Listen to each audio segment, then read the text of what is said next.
Hey, Mr. Walrus, what's up? Why do we die? Oh,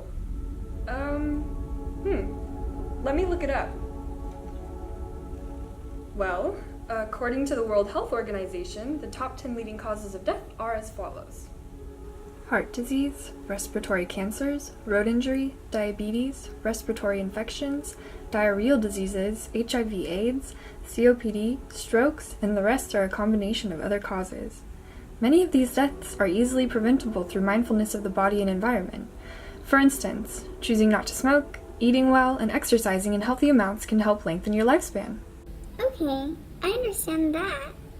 Let me change the question. Why do we have to die? Cliff? We're unsure of that. However, different cultures have had their views on what can come after death. Some, such as Christianity as well as ancient Greek mythology, believe in an afterlife based on the deeds done in one's life. The virtuous are sent to a paradise, while the wicked are sent to an eternal torment. Others, such as Buddhism, believe in a circle of life, death, and rebirth, and that humans never truly, quote-unquote, die, but their souls move from different physical cells after death. So as far as we know, death or the demise of the physical body is permanent. But that still doesn't answer the original question. Why do we have to die? Well, as you can tell, the answer isn't easy. How about we work with what we know? Good idea. Let's focus on what we do know. At this point, we can confirm that death is permanent for our physical selves. It is inevitable. Every living organism on Earth will experience the cease of their existence. We'll all experience it, whether it be the death of a loved one or our own. In fact, some of us may have experienced it already.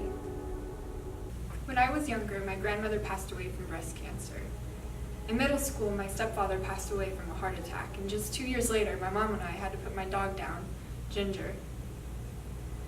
It's really rough not having them here with me, and I miss them a lot, but I'm really thankful to have known them all and to have special memories with them.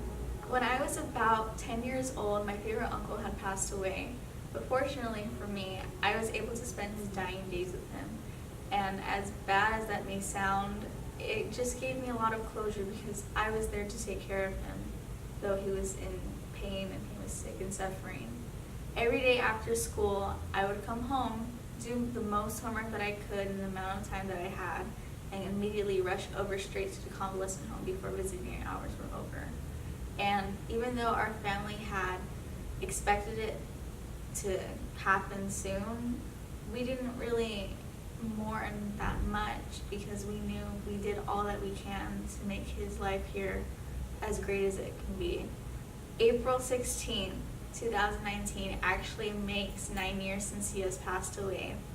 And each year it gets easier to grieve since we know that he's no longer suffering.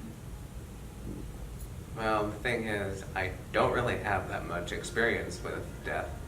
The closest person that died in my family was my great uncle. Yet again, I wasn't very close to him, although I knew quite a few people who were very close to him. I remember going to his memorial service about 8 years ago at this point. Wow.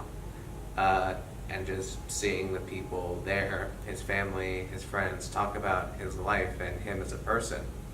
And that kind of resonated with me when I was 12 years old.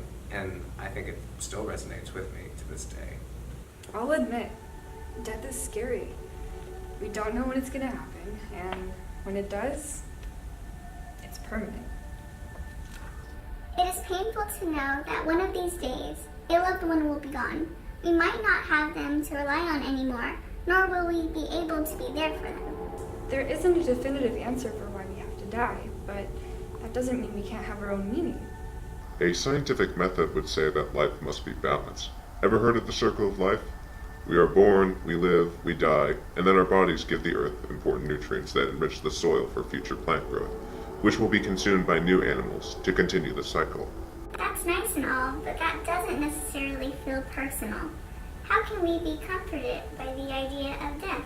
Now, I understand where you're coming from, but the idea of life being balanced is still important. Without one, the other would suffer. This is why death needs to exist. If it didn't, people wouldn't put much effort into living. Without the presence of death, there would be no need to create a better world. It gives us a time frame to achieve goals and fulfill what we believe our purpose is. If we did not have this time frame, people would succumb to laziness and become worthless. So this means we would stop having good in this world then. A world where new recipes wouldn't be made, new music wouldn't be listened to, spiders would then live forever. Ew. Exactly. What we've come to know and love wouldn't be as important anymore. So, while it sounds like it could work, living forever wouldn't have much meaning. That sounds like a world I would not want to live in. If it's any consolation, we know our loved ones had a purpose in this world because of death. And so do we. Life can get really tough sometimes, but that doesn't mean it's not worth living. If you or someone you know is struggling, reach out for help. This could be by talking with family, friends, or a licensed professional. This goes for grieving as well. There's no right way to mourn loss, but talking to people definitely helps. And don't forget that crying is okay too.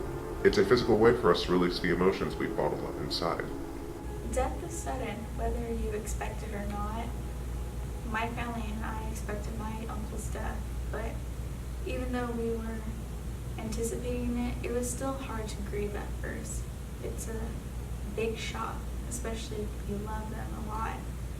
I had trouble expressing my emotions and my feelings, and I think that's a problem that a lot of younger kids deal with, especially at that coming of age, adolescent stage in their lives. But I did finally find comfort, and I was able to talk it out with my parents and even go to the school counselor. We hope our experiences can help you cope with the loss of a loved one.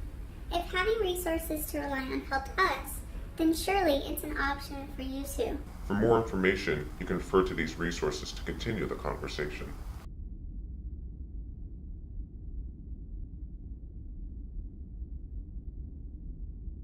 And remember, no matter what happens, do what you can to live life to its fullest.